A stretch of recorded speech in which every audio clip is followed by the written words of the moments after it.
ഇപ്പോൾ തുടങ്ങാൻ പോകുന്നു ദേശത്തിന്റെ ഏറ്റവും വലിയ വിചാരണ ആപ്കി അദാലത്ത്. Rajat ശർമ്മയോടൊപ്പം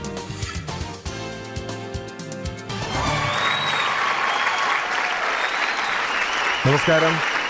thank you very much. ശരി, വരൂ, ആപ്കി അദാലത്തിലെ ഇന്നത്തെ വിചാരണ നമുക്ക് നോക്കാം. ഇന്നത്തെ നമ്മുടെ ഗസ്റ്റ് ആരാണെന്ന് വെച്ചാൽ വളരെ പ്രസിദ്ധനായ ലീഡർ. പല പോരാട്ടങ്ങൾ ഫേസ് ചെയ്തിട്ടുണ്ട്. പല നിർണായക ഘട്ടങ്ങൾ കടന്ന് അദ്ദേഹം രാഷ്ട്രീയത്തിൽ തനിക്കുന്ന ഒരു സ്ഥാനം നേടിയിട്ടുണ്ട്. നെഞ്ചിൽ ബുള്ളറ്റും കൊണ്ടിട്ടുണ്ട്, ലാത്തി വെച്ചുള്ള അടിയും വാങ്ങിച്ചിട്ടുണ്ട്, ജയിലിലും പോയിട്ടുണ്ട്. അങ്ങനെ ഒരു ലീഡർ തന്റെ രാഷ്ട്രീയ മണ്ഡലത്തിൽ വളരെ പ്രസിദ്ധനായിരുന്നു. അദ്ദേഹം കോൺഗ്രസ് പാർട്ടിയുടെ ദേശീയ നേതാക്കന്മാരിൽ പ്രധാനപ്പെട്ട ഒരു വ്യക്തിയാണ്. Please welcome leader of the opposition Adhir Ranjan Chowdhury.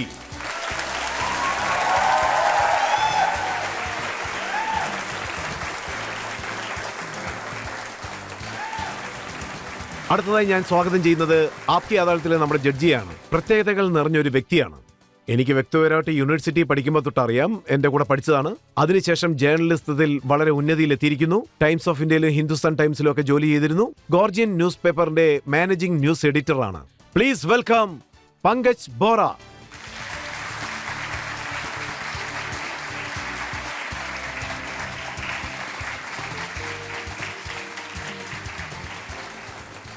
അടുത്തതായി നമ്മൾ ആപ്കി അദാലത്തിൽ വിചാരണ തുടങ്ങുന്നതിന് മുൻപായി, ചോദ്യങ്ങളും ഉത്തരങ്ങളും നമ്മൾ തുടങ്ങുന്നതിന് മുൻപായി ഇതിനുള്ള ഉത്തരവ് നമ്മുടെ ജഡ്ജി നൽകേണ്ടതുണ്ട്. അതിനുശേഷം ഇന്നത്തെ വിചാരണ തുടങ്ങാം. വിചാരണ തുടങ്ങട്ടെ. അതിനു മുൻപായി ആദ്യത്തെ കുറ്റാരോപണം അതെന്താണെന്ന് നമുക്കൊന്ന് നോക്കാം. പക്ഷെ അതിനു മുൻപായി ഇദ്ദേഹത്തിന്റെ പൊളിറ്റിക്കൽ കരിയർ ഒന്ന് നോക്കാം.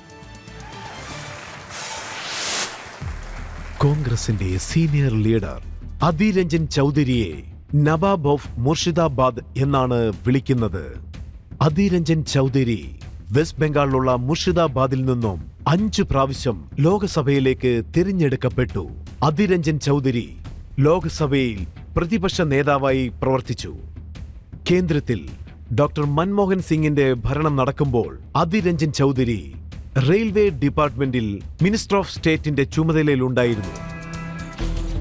ഇദ്ദേഹം ലോക്സഭയിൽ വരുന്നതിന് മുൻപ് വെസ്റ്റ് ബംഗാളിൽ ഇദ്ദേഹം വിധാൻസഭയുടെ മെമ്പറായും പ്രവർത്തിച്ചു.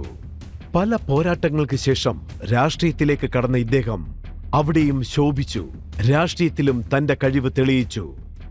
കോൺഗ്രസിൽ ചേർന്നതിന് ശേഷം അധീർ രഞ്ജൻ ചൗധരി സാധാരണ ഒരു കോൺഗ്രസ് പ്രവർത്തകനിൽ നിന്നും പശ്ചിമ ബംഗാളിൽ പ്രദേശ് അധ്യക്ഷൻ എന്ന പദവിയും വഹിച്ചു. അധീർ രഞ്ജൻ ചൗധരി തന്റെ തീ പറക്കുന്ന ചോദ്യങ്ങൾ കൊണ്ട് എപ്പോഴും വിവാദങ്ങളിലും കുടുങ്ങാറുണ്ട്.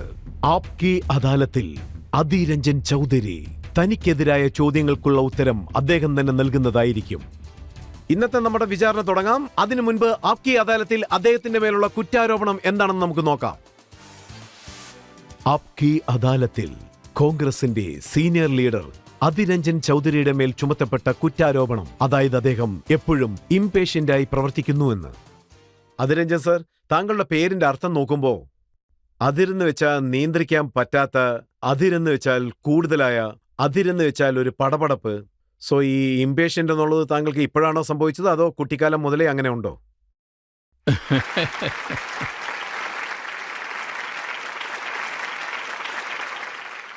എൻ്റെ അച്ഛനും അമ്മയും എനിക്ക് പേര് വെക്കുന്ന സമയത്ത് തീർച്ചയായും നല്ലവണ്ണം ആലോചിച്ചിട്ടുണ്ടാവുമെന്ന് തോന്നുന്നു. അതുകൊണ്ട് ഞാൻ എന്തു വിചാരിക്കുന്നു അത് ശരിയാണ്. അവർ വിചാരിച്ച പേര് എനിക്ക് വെച്ചു. ഞാനതിനെ ഒരു ബഹുമതിയായി കാണുന്നു. ക്ഷമയോടിരിക്കേണ്ടത് ആവശ്യമാണ്. ചില സമയത്ത് ഞാൻ അക്ഷമനാണ്. പിന്നെ ഒരുപാട് വിഷയങ്ങൾക്ക് വേണ്ടി ഞാൻ ക്ഷമയോടെ കാത്തിരിക്കുകയാണ്. അതുകൊണ്ടാണ് മുർഷിദാബാദിൽ റോബിൻ ഹുഡ് എന്ന് വിളിക്കുന്നത്. കുറെ പേര് അതും പറഞ്ഞിട്ടുണ്ട്. അതും ശരിയാണ്. എനിക്കതിൽ സന്തോഷമേ ഉള്ളൂ. എന്തുകൊണ്ടാണെന്ന് വെച്ചാ അങ്ങനെ ഒരു പേര് കിട്ടിയിട്ടുണ്ടല്ലോ, അതിലെനിക്ക് ഒരുപാട് സന്തോഷമുണ്ട്. അത് ശരിയാണ്. പക്ഷെ താങ്കൾക്ക് ഷോലെ എന്നുള്ള സിനിമ വളരെയധികം ഇഷ്ടപ്പെട്ടിരുന്നു കേട്ടു. പിന്നെ പല പ്രാവശ്യവും അത് കണ്ടെന്നും ഞാൻ അറിഞ്ഞു. എന്റെ ഈ പ്രായത്തിലുള്ളവർക്ക്, ഈ വയസ്സിൽ ആരൊക്കെയുണ്ടോ അവർക്കൊക്കെ എനിക്ക് തോന്നുന്നത് എന്തെന്നാൽ ഷോലെ പോലുള്ളൊരു പടത്തെ ഒരുപാട് പ്രാവശ്യം കണ്ടിട്ടുണ്ടാകും. 10-12 പ്രാവശ്യമല്ല, ഒരുപാട് പ്രാവശ്യം കണ്ടിട്ടുണ്ടാകും. എന്തുകൊണ്ടാൽ ഇന്നുകൂടി ഷോലെ പോലുള്ളൊരു പടം വളരെ എന്റർടൈനിങ്ങുമാണ്, വളരെ സൂപ്പറുമാണ്, മനം കവരുന്നൊരു സിനിമ.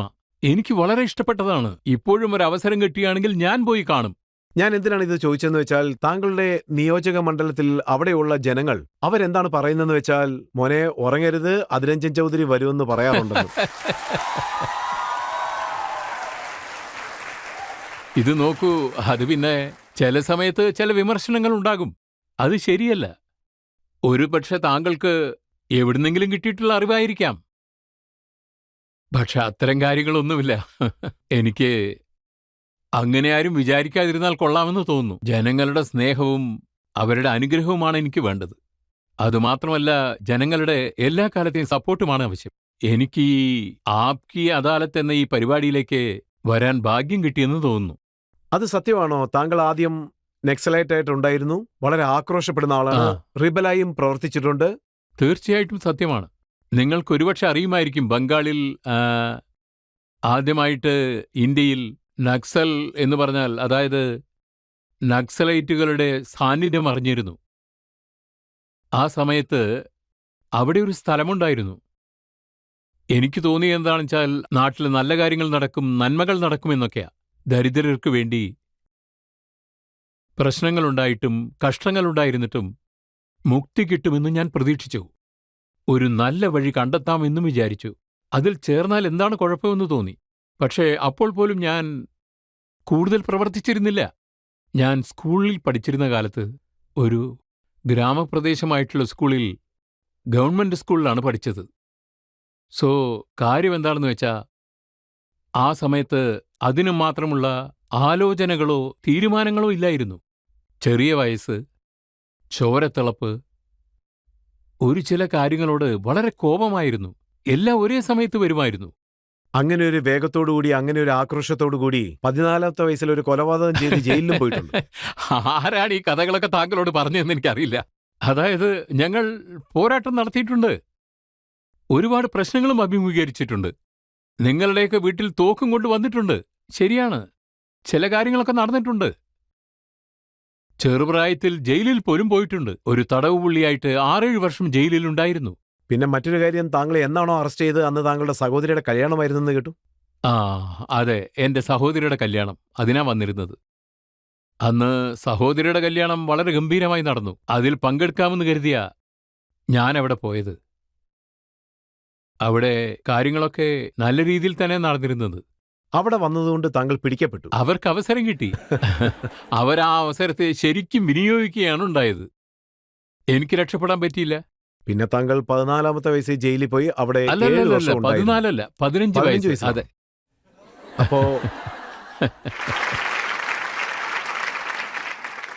അപ്പൊ താങ്കളുടെ വിദ്യാഭ്യാസം പൂർത്തിയാക്കാൻ സാധിച്ചില്ല. ഇല്ലില്ല, പഠിപ്പിനോടൊക്കെ എന്നേ വിട പറഞ്ഞു. ഞാൻ സമയത്ത് സ്കൂളിൽ പോയ ചരിത്രമൊന്നുമില്ല. അതും ഈ ഗവൺമെന്റ് സ്കൂളിൽ. ഒരുപാടൊന്നും ഞാൻ പഠിച്ചിട്ടുമില്ല. പക്ഷെ എത്ര കഠിനമായ ചോദ്യമാണെങ്കിലും ഞാനതിന് ഉത്തരം പറയാൻ തയ്യാറായിരുന്നു. അതിനും പഠിപ്പിനും തമ്മിൽ ഒരു ബന്ധവുമില്ല. എങ്കിലും പല കാര്യങ്ങളും അങ്ങനെയാണ് എനിക്ക് അറിയാൻ കഴിഞ്ഞത്. കാരണം അനുഭവമാണ് ഗുരു.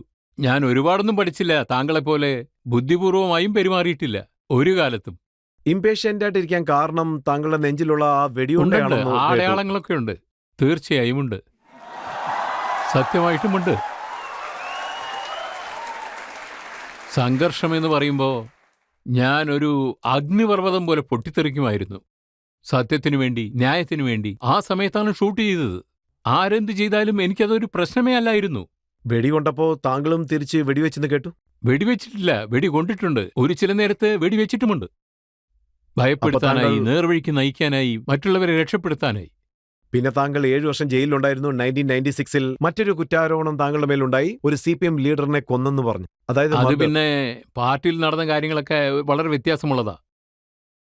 അത് നോക്കിയ, മുഖ്യമായിട്ടും ബംഗാളിനെ നോക്കിയാൽ, ഇന്ത്യയിൽ പല സ്ഥലത്തും അങ്ങനെ നടന്നിട്ടുണ്ട്.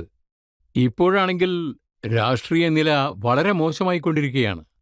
പ്രതിപക്ഷമായിരിക്കുന്നത് ഭരണപക്ഷത്തിരിക്കുന്നവർക്ക് അത് വലിയ തലവേദനയായിരിക്കും. ചില സമയം ഞങ്ങൾക്കെതിരെ ഒരു ആധാരവുമില്ലാത്ത ആരോപണങ്ങൾ ഉന്നയിക്കാറുണ്ട്. എനിക്ക് തോന്നുന്നത് എന്താണെന്ന് വെച്ചാൽ, ഇപ്പൊ കൂടെ എനിക്കെതിരെ കേസുകളുണ്ട്, ഒരുപാട് കേസുകളുണ്ട്. നിറയെ താങ്കൾക്കെതിരായ കേസ് ഇട്ടിട്ടുണ്ട്. കേസിന്റെ ഒക്കെ ഞാൻ ടോട്ടൽ നുണയല്ല ലിസ്റ്റ് എൻ്റെ പറയുന്നത്. കയ്യിലുണ്ട്. ആ? താങ്കൾക്കെതിരായ കേസിന്റെ ടോട്ടൽ അതെ ലിസ്റ്റ് അതെ, ഉണ്ട്. കോടതിക്കല്ലേ വന്നിരിക്കുന്നത്. ഒരു കണക്കിന് ഞാൻ ശരിയായ കോടതിയിൽ മറുപടി പറയാനല്ലേ വന്നിരിക്കുന്നത്. നിങ്ങൾ ചോദിച്ചുകൊള്ളൂ.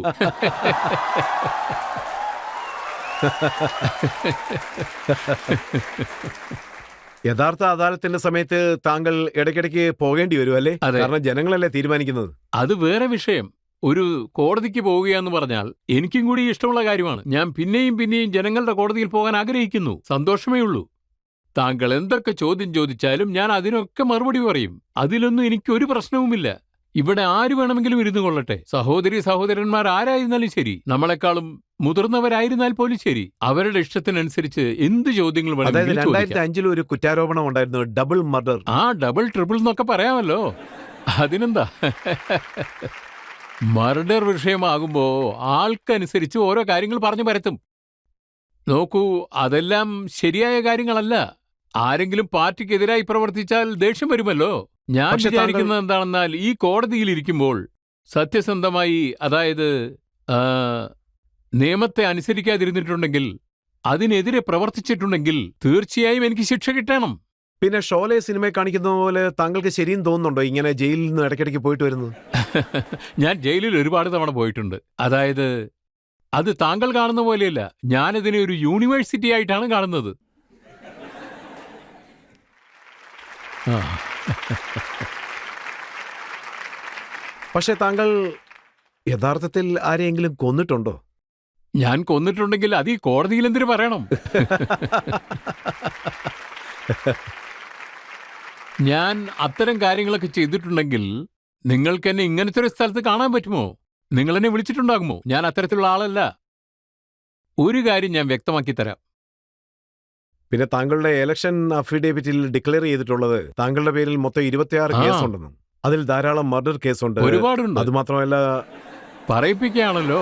താങ്കൾക്ക് തോന്നുന്നുണ്ടോ ഈ മർഡർ കേസിലൊക്കെ എനിക്കെതിരെ, മർഡർ കേസിൽ നിയമം തെറ്റിച്ചതിൽ എനിക്കെതിരെ വിചാരണ നടത്തുമെങ്കിൽ ഞാൻ തയ്യാറാണ്. ഇപ്പോൾ കൂടി നിങ്ങൾക്കത് ചെയ്യാം. സത്യത്തിൽ ഇതിനൊക്കെ തയ്യാറായി തന്നെയാണ് ഞാൻ രാഷ്ട്രീയത്തിൽ വന്നിരിക്കുന്നത്. ഇന്നത്തെ ഈ ചുറ്റുപാടിൽ ദയവീത് ആരും തെറ്റിദ്ധരിക്കരുത്. ഇന്ത്യൻ രാഷ്ട്രീയത്തിൽ അതൊരു ഭാഗമായി മാറിയിരിക്കുകയാണ്. അതാണ് സത്യം. എതിർക്കുന്നത് കുറ്റമൊന്നുമല്ല. അതായത് എന്താ പറയാ, അന്യായവുമല്ല അനീതിയായ കാര്യവുമല്ല. അത് ശരിയാണ്. എതിർക്കുമ്പോൾ മാത്രമേ നമുക്ക് ശരിയായി ചിന്തിക്കാനും പ്രവർത്തിക്കാനും കഴിയൂ. ശക്തിയും പ്രാപിക്കാം. മാത്രവുമല്ല, എതിർപ്പ് പറയുമ്പോൾ പോലും പലവിധ മാറ്റങ്ങളും സംഭവിക്കുന്നുണ്ട്. അതാർക്ക് വേണമെങ്കിലും ചെയ്യാം. ആധാർ കാർഡൊന്നും വേണ്ട, ബാക്ക്ഗ്രൗണ്ടും വേണ്ട. അതുപോലെ പല കേസുകളും ഉണ്ട്. പബ്ലിക് സർവന്റിനെ കൊന്ന കേസ്. സാർ, അതൊക്കെ വെറുതെ സാർ. താങ്കൾ എവിടുന്ന ഇതൊക്കെ പറയുന്നതെന്നാ? ഇതാ നോക്കൂ, ഇത് താങ്കൾ സബ്മിറ്റ് ചെയ്ത സ്റ്റേറ്റ്മെന്റ് ആണ്. അങ്ങനെയാണോ? എഴുതിയിരിക്കുന്നത്. ഇൻവെസ്റ്റിഗേഷൻ ഓഫീസറുടെ തെറ്റാവാം. പിന്നെ മറ്റൊരു കേസുള്ളത് താങ്കൾ തോക്ക് മോഷ്ടിച്ചതിന്. അതെ, ശരിയാണ്. അത് ഞാൻ ആദ്യമേ പറഞ്ഞതല്ലേ. പലതവണ ചെയ്തിട്ടുണ്ട്. ഞാനിവിടെ പറഞ്ഞതാണല്ലോ. ചെയ്തെങ്കിൽ ചെയ്തെന്ന് പറയും. അത് മറിച്ചു പറയേണ്ട കാര്യമൊന്നും എനിക്കില്ല. മൂടി വെക്കേണ്ട കാര്യവും എനിക്കില്ല. താങ്കളുടെ കണക്കനുസരിച്ച് എത്ര കേസ് നടന്നുകൊണ്ടിരിക്കുന്നുണ്ട്? നോക്കണം. കണക്കിൽ ഞാൻ വീക്കാ. കണക്ക് എനിക്കറിയില്ല. ഒരുപക്ഷെ താങ്കളെപ്പോലെ ഒരു വക്കീൽ എനിക്കുണ്ടായിരുന്നെങ്കിൽ എനിക്കൊന്നും പറയേണ്ടി വരില്ലായിരുന്നു. എനിക്ക് രജത് സാറിനെ പോലെ ഒരു വക്കീലിനെയാണ് ആവശ്യം. പക്ഷേ താങ്കളുടെ ഇലക്ഷൻ അഫിഡവിറ്റ് ഇല്ലേ, ഉം. അതിൽ നോക്കിയാൽ ഫൈനൽ ആ, ക്രിമിനൽ കേസിന്റെ നോക്കൂ, ലിസ്റ്റ് ഉണ്ട്. തീർച്ചയായും. ദാ നോക്കൂ, ഈ വർഷം 90% കേസും ഡമ്മി ആയിട്ടാണ് പോയത്. ഈ പ്രാവശ്യം ഞാൻ ഇലക്ഷനിൽ നിൽക്കുകയാണെങ്കിൽ അപ്പോൾ കൂടി ഞാൻ ഈ അഫിഡവിറ്റ് കൊടുത്തേ മതിയാകൂ. അപ്പൊ നോക്കുകയാണെങ്കിൽ 90% പക്ഷെ ഉണ്ടായിരിക്കില്ല. അതിൽ ധാരാളം കാര്യങ്ങൾ എഴുതിയിട്ടുണ്ടല്ലോ. അതിൽ 2013 ഫെബ്രുവരിയിൽ ഒരു പ്രശ്നം നടന്നിരിക്കുന്നു. ഗവൺമെന്റ് വണ്ടിയുടെ മോളിൽ കയറി താങ്കൾ പ്രക്ഷോഭം അതെ നടത്തിയിരിക്കുന്നു. അതെ. പിന്നെ സപ്പോർട്ട് ഓഫ് ദി DM ഓഫീസിൽ പോയി പ്രശ്നം ഉണ്ടാക്കിയിരിക്കുന്നു. പിന്നെ താങ്കൾ താങ്കളുടെ ഷർട്ട് എടുത്ത് ചുറ്റി എറിഞ്ഞിരിക്കുന്നു. ഇല്ല, അതായത് ഗാംഗുലിയെ അതെന്താ പോലെ. കാര്യമെന്ന് വെച്ചാ, ഞാൻ എന്താ പറഞ്ഞതെന്ന് വെച്ചാ, ഒന്നും അടിച്ചുടയ്ക്കാതെ ശാന്തമായി പോരാടാനാണ് ഞാൻ പറയാറ്. പിന്നെ അപ്പോഴത്തെ സ്റ്റേറ്റ്മെന്റ് നോക്കുകയാണെങ്കിൽ ശാന്തരായിരിക്കാനാണ് ഞാൻ പറഞ്ഞിട്ടുള്ളത്. I was trying hard to pacify the agitating mobs. എന്താണെന്നാൽ ഞാൻ ശാന്തിയാണ് ആഗ്രഹിക്കുന്നത്. അതിനുവേണ്ടി ഞാൻ ഒരു വണ്ടിയുടെ മുകളിൽ കയറി നിന്ന് ജനങ്ങളോട് ശാന്തരായിരിക്കുവാൻ പറയുകയാണ് ഉണ്ടായത്. സാധാരണ ജനങ്ങളെ സംബന്ധിച്ചിടത്തോളം ഇറങ്ങി പ്രതിഷേധിക്കണം. ഇപ്പൊ അതിനായിട്ട് കലക്ടർ സാറായിക്കോട്ടെ, DGയോ IG ആരോ ആയിക്കോട്ടെ, അവരുടെ വീടുകളിൽ പോയി പ്രതിഷേധിക്കാനാണെങ്കിൽ പോലും തീർച്ചയായും പോകാറുണ്ട്. ഇപ്പോഴും ഞാൻ പോകാൻ തയ്യാറാണ്. അതിലൊന്നും എനിക്ക് യാതൊരു പ്രശ്നമോ ബുദ്ധിമുട്ടോ ഇല്ല. എന്നെ സംബന്ധിച്ചിടത്തോളം അതെല്ലാം ആ, ഒരു ചിന്തയുമില്ല. അതെല്ലാം ഫോളോ ചെയ്തിട്ടാണ് ഇരിക്കുന്നതും. ഇപ്പൊ കൂടെ അത് ചെയ്യണമെങ്കിൽ പോലും ഞാൻ തയ്യാറാണ്. ജനങ്ങൾക്ക് വേണ്ടിയാണ് അത് ചെയ്യുന്നത്. വളരെ നല്ല കാര്യം, കാരണം താങ്കൾ അത് അംഗീകരിച്ചല്ലോ, ചെയ്തുകൊണ്ടേയിരിക്കുന്നെന്നും പറയുന്നു. ആ, തീർച്ചയായും ചെയ്യുന്നുണ്ട്. താങ്കൾ എപ്പോഴും ഇംപേഷ്യന്റ് ആണ്, തീർച്ചയായും പോരാട്ടങ്ങൾ നടത്താൻ തീർച്ചയായും. തയ്യാറാണ്. എന്തുകൊണ്ടാണ് ഞാൻ ക്ഷമയോടെ ഇരിക്കുന്നതെന്ന് വെച്ചാൽ, അതായത് ഞാൻ എപ്പോഴെല്ലാം എൻ്റെ നില എവിടെയെങ്കിലും എന്തെങ്കിലുമോ അന്യായം നടക്കുന്നുണ്ടെങ്കിൽ, അല്ലെങ്കിൽ എതിർപ്പ് നടക്കുന്നുണ്ടെങ്കിൽ, നേരിട്ട് പോയി കമ്പി എണ്ണേണ്ടി വന്നാലും ശരി, അടികൊള്ളേണ്ട നില വന്നാലും ശരി, മറുപടിയും എന്നെ ഷൂട്ട് ചെയ്യേണ്ട സാഹചര്യം ഉണ്ടായാലും ശരി, എന്നെ സംബന്ധിച്ചിടത്തോളം എനിക്കതൊരു പ്രശ്നമേ അല്ല. എനിക്ക് ഭയവുമില്ല. അതിരഞ്ജൻ സാർ, നമുക്കിപ്പോൾ ഒരു ബ്രേക്ക് ആവശ്യമുണ്ട്. ചെറിയൊരു ബ്രേക്കിന് ശേഷം ആപ്കി അദാലത്തിൽ അതിരഞ്ജൻ ചൗധരിയുടെ മേലുള്ള കുറ്റാരോപണങ്ങളും അതിനുള്ള ഉത്തരവും നമുക്ക് കാണാം. അപ്പോൾ ഞാൻ പറഞ്ഞതെന്താണെന്ന് വെച്ചാൽ, നീരവ് മോദി വന്നതേയില്ല. പക്ഷേ നരേന്ദ്രമോദിജി, നിങ്ങൾ എങ്ങനെയാണ് നീരവ് മോഡിയായത്? നിങ്ങൾ എന്തുകൊണ്ട് ശാന്തനായിരുന്നു? പറയൂ. ഞാൻ പറഞ്ഞതിൽ വല്ല തെറ്റുമുണ്ടോ? തെറ്റുണ്ടെങ്കിൽ ഞാൻ തൂക്കുകയറിൽ കയറാനും ഒരുക്കമാണ്. Welcome back. ആപ്കി അദാലത്തിൽ നമ്മൾ വീണ്ടും വന്നിരിക്കുകയാണ്. ചോദ്യങ്ങൾ ചോദിക്കുന്നത് leader of the opposition Adhir Ranjan ചൗധരിയോടാണ്. ആപ്കി അദാലത്തിലേക്ക് നിങ്ങളെ വീണ്ടും സ്വാഗതം ചെയ്യുന്നു. ആപ്കി അദാലത്തിൽ ഓപ്പോസിഷൻ ലീഡർ അതിരഞ്ജൻ ചൗധരിയുടെ മേലുള്ള അടുത്ത കുറ്റാരോപണം അദ്ദേഹം വളരെയധികം ഇറസ്പോൺസിബിൾ ആണ് എന്നുള്ളതാണ്. അതിരഞ്ജൻ സർ, താങ്കൾ ലീഡർ ഓഫ് ദി ഓപ്പോസിഷൻ ആണ്. കുറച്ച് റെസ്പോൺസ് ഉള്ള ഒരു പോസ്റ്റിംഗ് ആണ്. ആ സ്ഥാനത്ത് ഒരിക്കൽ നോക്കിയാൽ പ്രണബ് മുഖർജി സാർ ഉണ്ടായിരുന്നു. ജനങ്ങൾ എന്താണ് പറയുന്നതെന്ന് വെച്ചാൽ, ഇത്രയും ഉത്തരവാദിത്തത്തോടെ ദാദാന്ന് വിളിക്കുന്നു, പക്ഷേ ഇറസ്പോൺസിബിൾ ആയിട്ട് താങ്കൾ സംസാരിക്കുന്നു. ഇതിന് ശരി. താങ്കളുടെ ഉത്തരം എന്താണ്? ആ, അതൊക്കെ ശരി. പക്ഷെ എന്തെങ്കിലും പറഞ്ഞിട്ട് രക്ഷപ്പെടാൻ ഞാൻ ആഗ്രഹിക്കുന്നില്ല. അതെങ്ങനെ? താങ്കൾ എന്താ ഒന്നിനു പറഞ്ഞു പുറകെ വരുന്നത്? ഒന്നായി വരികയാണെങ്കിൽ ഞാൻ 100% ഇത്രത്തോളം താങ്കൾ പറയുമ്പോൾ ചില കാര്യങ്ങൾ ഞാനും കൂടി ആ, പറയാം. റിലാക്സ് ആയിട്ട് പറഞ്ഞോളൂ. പറഞ്ഞോളൂ. താങ്കൾ നോ കോൺഫിഡൻസ് മോഷന് വേണ്ടി സംസാരിക്കാൻ ഒരു ചാൻസ് കിട്ടിയപ്പോൾ താങ്കൾ പ്രധാനമന്ത്രിയെ നീരവ് മോഡിയോട് കമ്പയർ ചെയ്തെന്ന് കേട്ടു. നീരവിന്റെ അർത്ഥം സൈലൻസ്, ശാന്തം, ശാന്തമായിരിക്കുന്നത്, സൈലൻസ്. ഞാൻ ഈ രാജ്യത്തിന്റെ പ്രധാനമന്ത്രിക്കെതിരെ അവരെ വിഷമിപ്പിക്കാനായി, അദ്ദേഹത്തെ അപമാനിക്കുന്നതിനായി ഇതുവരെയും ഒരു കാര്യവും ഞാൻ പറഞ്ഞിട്ടില്ല. ഞാൻ പറയുന്നത് 100% സത്യം. മണിപ്പൂരിൽ ആ കലാപം നടക്കുമ്പോൾ ഞങ്ങൾ പോയപ്പോ മണിപ്പൂരിന്റെ ആ മോശമായ അവസ്ഥയ്ക്ക് നിങ്ങൾക്കത് പെട്ടെന്ന് മനസ്സിലാവില്ല. ഒട്ടുമിക്ക മണിപ്പൂരും 2 പകുതിയായി പിരിഞ്ഞുപോയി. വെളിയിലെവിടെയോ മലമ്പ്രദേശത്ത് താമസിക്കുന്നവർ,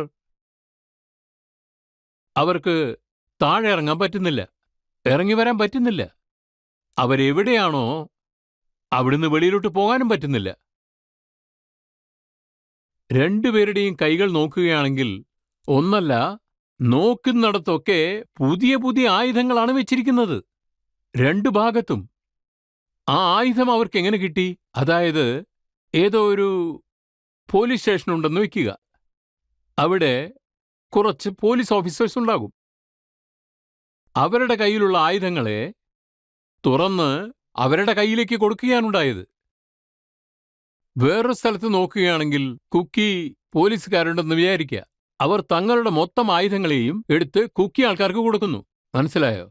അവരുടെ ജാതി സംരക്ഷണത്തിനായി ആയുധങ്ങൾ കൊടുക്കുകയാണുണ്ടായത്. അവസാനം എന്ത് സംഭവിക്കുന്നറിയോ? 2 ഭാഗത്തും ആയിരക്കണക്കായ ജനങ്ങൾ, മൊത്തം ആയുധങ്ങൾ, അതിൻ്റെ കൂടെ ലക്ഷക്കണക്കിനുള്ള വെടിയുണ്ടകൾ എല്ലാം വെച്ചിട്ടുണ്ട്. ഇപ്പൊ ഞാൻ അതാണ് ആലോചിക്കുന്നത്, അതെല്ലാം എന്തു ചെയ്യാമെന്ന്. അതുമാത്രമല്ല, നമ്മുടെ സ്ഥലം തേടി വന്നിട്ട് അവരെന്നോട് ചോദിക്കുകയുണ്ടായി, നമ്മുടെ സേനാബലം എത്രയുണ്ടായിരുന്നാലും ശരി, അത് ഞാൻ ശരിയാക്കി. അതിനുശേഷം ഞാൻ അവരെ 2 ഭാഗമായി പിരിച്ച് അയക്കുകയാണുണ്ടായത്. പാതി പാതി എന്ന് പറഞ്ഞാൽ എന്താണെന്ന് അറിയാമല്ലോ? 2 പേരും അടുത്തടുത്ത് നിന്നുകൊണ്ട് ചേർന്ന് സംസാരിക്കാൻ പറ്റും. ഇവരുടെ നടുവിലൊരു സൈന്യമുണ്ടാകും. ആ ഭാഗത്തൊരു കൂട്ടം, ഈ ഭാഗത്തൊരു കൂട്ടം. ഇങ്ങനെ ചെയ്യുമ്പോൾ നിങ്ങൾ എന്താ വിചാരിക്കുന്നത്? നമ്മുടെ നാടിനെ അത്തരമൊരു സാഹചര്യത്തിൽ ശരിയെന്ന് പറയുമോ? ഞാൻ ആ സ്ഥലത്തേക്ക് പോയിട്ട് ഞാനും അവിടെ തമാശ കണ്ടിരുന്നാൽ എന്താവും? അവർക്ക് വന്നിട്ടുള്ള എല്ലാ ആയുധങ്ങളെയും കൊള്ളയടിച്ചിട്ട് പോയി. ആ ആയുധങ്ങൾ വീണ്ടെടുക്കാനാണ് സേനയെ അയച്ചത്. അത് ചെയ്തല്ലേ മതിയാകൂ. ജനങ്ങളുടെ ഇടയിൽ വീണ്ടും ഒരു വിശ്വാസമുണ്ടാക്കുന്നതിനായി, സാഹോദര്യമുണ്ടാക്കാനായി, ശാന്തിപൂർണമായ ഒരു അന്തരീക്ഷം സൃഷ്ടിക്കാനായി എല്ലാ കാര്യങ്ങളും പരിശ്രമിച്ചേ മതിയാകൂ. എല്ലാ പ്രശ്നങ്ങളും തീർക്കണം. അടിയന്തര നടപടികൾ എടുക്കണം. 27 ലക്ഷം ജനങ്ങൾ അവിടെയുണ്ട്. ഈ നാട് വളരെ വലുതാണ്. നമുക്ക് അത്രയ്ക്ക് ശക്തിയുണ്ട്. അപ്പൊ നമുക്കത് നിയന്ത്രിക്കാൻ കഴിയില്ലേ? 3-4 മാസം കഴിഞ്ഞുപോയി. അതിനുശേഷം കൊള്ളയടിക്കുന്നു, ലൂട്ട് ചെയ്യുന്നു, ബലാത്കാരം ചെയ്യുന്നു. ഇത് തുടർന്ന് നടന്നുകൊണ്ടിരിക്കുകയാണ്. ഇത് കേൾക്കുമ്പോൾ നിങ്ങൾക്കും ആശ്ചര്യം തോന്നാം. ഇതാ നോക്കൂ, മോർച്ചറിയിൽ പോകുമ്പോ, അതായത് മോർഗിൽ പോകുമ്പോ ശവശരീരങ്ങൾ ഇട്ടിട്ടുണ്ടാവില്ലേ? അവിടെ ഇരുന്നു കൂടി മൃതശരീരങ്ങളെ എടുത്ത് അടയാളം കണ്ടുപിടിച്ച് ആരെയൊക്കെ എവിടെയൊക്കെ ദഹിപ്പിക്കണം, കുഴിച്ചിടണം, സമാധി കൂടി വെക്കേണ്ടി വരും. ചെയ്യാൻ പറ്റുന്നില്ലല്ലോ. എന്തുകൊണ്ടാ അങ്ങനെ? ഞാൻ ചോദിക്കുകയാണ്, എന്താ? നമ്മൾ എന്തിനു മിണ്ടാതിരിക്കണം? നമ്മൾ എന്തുകൊണ്ട് വായ തുറന്ന് സംസാരിക്കുന്നില്ല? മണിപ്പൂരിൽ നടന്ന ആ കലാപം ഇന്ത്യയിലെ ഒരു പ്രധാന സ്ഥലത്ത് നോക്കൂ. ഈ ഡൽഹിയോ എവിടെയോ ആയിക്കോട്ടെ, UP ആകട്ടെ, ഹരിയാന ആകട്ടെ, രാജസ്ഥാൻ ആകട്ടെ, മെയിൻ സ്ഥലത്തെല്ലാം ഇങ്ങനൊരു സംഭവം, ഇങ്ങനൊരു കലാപം നടന്നു എന്ന് പറഞ്ഞാൽ ഗവൺമെന്റിന് വെറുതെ ഇരിക്കാൻ കഴിയുമോ? അപ്പൊ ഗവൺമെന്റ് മിണ്ടാതെ ഒന്നും ചെയ്യാതെ പക്ഷെ ചില ഇരുന്നാൽ കാര്യങ്ങളിൽ താങ്കൾ വളരെ ഉത്തരവാദിത്തത്തോടെ സംസാരിച്ചു, നല്ല കാര്യങ്ങളും പറഞ്ഞു. പക്ഷെ പാർലമെന്റിൽ താങ്കൾ എന്താണ് പറഞ്ഞത്? അവിടെ താങ്കൾ അതെ, നീരവ് മോദി എന്നാണ് ഞാൻ പറഞ്ഞത്. എന്തുകൊണ്ടാ പറഞ്ഞതെന്ന് വെച്ചാൽ, എന്നെ പറയട്ടെ. ഞാൻ പറഞ്ഞിരുന്നുവല്ലോ ആദ്യം തന്നെ, ഞാൻ ഇംപേഷ്യന്റ് ആണ്. ഒരുപാട് പ്രതീക്ഷയോടെ ഞാൻ കാത്തിരുന്നു. ഈ രാജ്യത്തിന്റെ പ്രധാനമന്ത്രി നരേന്ദ്രമോദി സഭ തുടങ്ങിയ അന്ന് തന്നെ കാര്യങ്ങളൊക്കെ മനസ്സിലാക്കി വരുമെന്ന് പ്രതീക്ഷിച്ചു. ശരി, അത് പോട്ടെ. അത്തരത്തിലൊരു ഡിസ്കഷൻ നടന്നില്ല, പോട്ടെ. പ്രധാനമന്ത്രി അദ്ദേഹം അവിടെ മന്ത്രിസഭയ്ക്ക് വരുന്നതിനു മുമ്പായി അവിടെ ചില ചോദ്യങ്ങൾ ചോദിക്കേണ്ടിയിരുന്നു. ഞാൻ എന്താ പറഞ്ഞെന്നറിയോ? ഞാനത് വീണ്ടും റിപ്പീറ്റ് ചെയ്യാം, റെക്കോർഡായിക്കോട്ടെ. ഞാൻ നോക്കൂ, ചില സമയത്ത് നമ്മുടെ ശാസ്ത്രത്തിൽ തന്നെ പറഞ്ഞിട്ടുണ്ട്, മഹാഭാരത യുദ്ധസമയത്ത് അതിനു മുമ്പിൽ തന്നെ ദ്രൗപദിയുടെ വസ്ത്രാക്ഷേപം നടത്തി. കാരണം രാജാവ് കാഴ്ചയില്ലാത്ത ധൃതരാഷ്ട്രർ അന്ധകാരത്തിലായിരുന്നു, ഇരുട്ടിലായിരുന്നു. ദ്രൗപദിയെ വസ്ത്രാക്ഷേപം നടത്തി, അപമാനിച്ചു. ഇന്നുകൂടി നമ്മുടെ വീട്ടിലുള്ള സ്ത്രീകളുടെയും തുണിയുരിക്കാൻ തയ്യാറാണ്. അപ്പൊ അതും ഇതും തമ്മിൽ എന്താണ് വ്യത്യാസം? അന്ന് ഹസ്തിനപുരത്ത് നടന്നു, ഇന്ന് മണിപ്പൂരിൽ നടക്കുന്നു. അവിടെ രാജാവിന് കാഴ്ചയില്ല, ഈ രാജാവിനും കാഴ്ചയില്ലെന്ന് തോന്നുന്നു. ഞാൻ പറഞ്ഞതിൽ എന്താണ് തെറ്റ്? റെക്കോർഡായിട്ടുണ്ട്, നിങ്ങൾക്കും കേൾക്കാമല്ലോ. നിങ്ങൾക്ക് എല്ലാവർക്കും പരിശോധിക്കാം. അതുകൊണ്ടാണ് അമിത്ഷാ പറഞ്ഞത്, നിൽക്കൂ, നിൽക്കൂ. പ്രധാനമന്ത്രിയെ നാണം കെടുത്തിയാൽ ഞങ്ങൾ ഒരു നിമിഷം, സഹിച്ചുകൊണ്ടിരിക്കില്ല. ഞാൻ പറഞ്ഞുകൊണ്ടിരിക്കുകയല്ലേ. കാരണം ഇവിടെ വിദ്യാഭ്യാസമുള്ള പലരുമുണ്ട്. നിങ്ങൾ ഗൂഗിളിലോ യൂട്യൂബിലോ ചെക്ക് ചെയ്തോളൂ. രണ്ടാമത്തെ വിഷയം ഞാൻ പറഞ്ഞുതരാം. അതായത് കുറച്ചു കാലങ്ങൾക്ക് മുമ്പ്, കുറെ കാലമായി നീരവ് മോദി നമ്മുടെ രാജ്യത്ത് നിന്ന് ബാങ്കിനെ കൊള്ളയടിച്ച് ഖജനാവ് കാലിയാക്കി പോയി. 15,000 കോടിയിലധികം കൊള്ളയടിച്ച് സ്ഥലം കാലിയാക്കി പോയി. നിങ്ങളുടെ ഇത്രയും ശക്തിമത്തായ ഒരു ഗവൺമെന്റ് അതിനെ തടുക്കാൻ പറ്റിയില്ലല്ലോ. അയാളെ നിയമത്തിന് മുന്നിൽ കൊണ്ടുവരാൻ കഴിഞ്ഞില്ലല്ലോ. അവൻ പുറം രാജ്യങ്ങളിലൊക്കെ പോയി കടലോരത്ത് കറങ്ങി നടക്കുക. എനിക്ക് നന്നായിട്ടറിയാം നീരവ് മോദി ഓടിപ്പോയി എന്ന്. പക്ഷെ എനിക്ക് തോന്നുന്നത് നിങ്ങളും ഇന്നുകൂടി നമ്മുടെ രാജ്യത്ത് വേറെയും നീരവ് മോദി ഉണ്ടാകുമല്ലോ. കാരണം ഞാൻ പറയുന്നത് മറ്റുള്ളവർക്ക് തെറ്റായി തോന്നാം, തോന്നിയിട്ടുമുണ്ട്. ഞാൻ പറയാം, ഞാനത് വ്യക്തമായിട്ട് പറയാം. സമാസമം എന്ന് പറഞ്ഞാൽ എന്താ? സമാസമം എന്ന് പറഞ്ഞാൽ എല്ലാവരും തുല്യം, മനുഷ്യന്റെ രാജാവ്. ഈ മനുഷ്യരുടെ രാജാവുണ്ടല്ലോ, പ്രജയ്ക്കുള്ള പ്രശ്നം വരുമ്പോൾ രാജാവ് എന്താ മിണ്ടാതിരിക്കുന്നത്? അത് തന്നെയാണ് ഞാൻ നിങ്ങളോട് പറയാൻ ആഗ്രഹിക്കുന്നത്. അപ്പോൾ ഞാൻ പറഞ്ഞതെന്താണെന്ന് വെച്ചാൽ, നീരവ് മോദി വന്നതേയില്ല. പക്ഷെ നരേന്ദ്രമോദിജി, നിങ്ങളെങ്ങനെയാണ് നീരവ് മോഡിയായത്? നിങ്ങൾ എന്തുകൊണ്ട് ശാന്തനായിരുന്നു? പറയൂ, ഞാൻ പറഞ്ഞതിൽ വല്ല തെറ്റുമുണ്ടോ? തെറ്റുണ്ടെങ്കിൽ ഞാൻ തൂക്കുകയറിൽ കയറാനും ഒരുക്കമാണ്. ഓപ്പനായിട്ടല്ലേ പറയുന്നത്. പറഞ്ഞതൊക്കെ റെക്കോർഡിലുണ്ടല്ലോ, നിങ്ങൾക്ക് ചെക്ക് ചെയ്യാം. ഞാൻ നിങ്ങൾ എല്ലാവരുടെയും മുന്നിൽ ഞാൻ പറയുക, അതായത് ഉറപ്പിച്ചു പറയുക, തുറന്ന മനസ്സോടെയാ പറയുന്നത്. പ്രധാനമന്ത്രി, അതായത് രാജ്യത്തിന്റെ പ്രധാനമന്ത്രി, അദ്ദേഹം ഒരുപക്ഷെ നമ്മളാരും സെലക്ട് ചെയ്തതല്ല, എലക്ട് ചെയ്തതാണ്. അദ്ദേഹം പ്രധാനമന്ത്രിയായാൽ അദ്ദേഹത്തിനല്ല, നാട്ടിനാണ് സ്വന്തം. നമ്മുടെ രാജ്യത്തിന്റെ ഒരു മിനിറ്റ്, പ്രധാനമന്ത്രി എന്താ മിനിറ്റ്. പറഞ്ഞെന്ന് വെച്ചാൽ താങ്കൾക്ക് സംസാരിക്കാൻ ചാൻസ് കിട്ടിയപ്പോ താങ്കൾ ശർക്കരയെ ചാണകമാക്കി. ആഹാ. പ്രധാനമന്ത്രി പറഞ്ഞ ഈ കാര്യത്തോട് ഞാൻ പൂർണ്ണമായും യോജിക്കുന്നു. ഞാൻ ആദ്യമേ പറഞ്ഞിട്ടുള്ളതാണ്, ഞാൻ അതിരില്ലാതെ സംസാരിക്കുന്ന ആളല്ല. വായ കൊണ്ട് ചാണകം എടുക്കാൻ പറ്റില്ല. പക്ഷേ പ്രധാനമന്ത്രിക്ക് ചാണകത്തിനോട് ഇത്ര വെറുപ്പെന്താണെന്ന് അറിയുന്നില്ല. ചാണകം എന്ന് പറയുന്നത് മാട്ടിൽ നിന്നാണ് വരുന്നത്. ഇത് പശുമാടുകളുടെ നാടല്ലേ, ഗംഗ. ആ രാജ്യം തന്നെയല്ലേ. പശുമാടിന് മേൽ വെറുപ്പ് വന്നുവോ? ചാണകം എന്ന് പറഞ്ഞ ചാണകത്തെ വളരെ നിസ്സാരമായി കാണുന്നു, വെറുക്കുന്നു, അതിനെ നിസ്സാരമായി കാണുന്നു. വേറൊരു കാര്യം കൂടി പറയാൻ ആഗ്രഹിക്കുകയാണ്. ഞാനിത് മനസ്സ് തുറന്നു പറയുക. ഇതാ നോക്കൂ, അമേരിക്കയിൽ പറയാറുണ്ട്, before election one may be, അതായത് എങ്ങനെ വേണമെങ്കിലും ആകാം, but after election everybody is American. തെരഞ്ഞെടുപ്പിന് മുമ്പ് ആര് വേണമെങ്കിലും പാർട്ടിയിലുണ്ടാവാം. തെരഞ്ഞെടുപ്പിന് ശേഷം ഈ രാജ്യത്തെ ഗവൺമെന്റായി മാറുന്നു. അതിലൊരു മാറ്റവുമില്ല.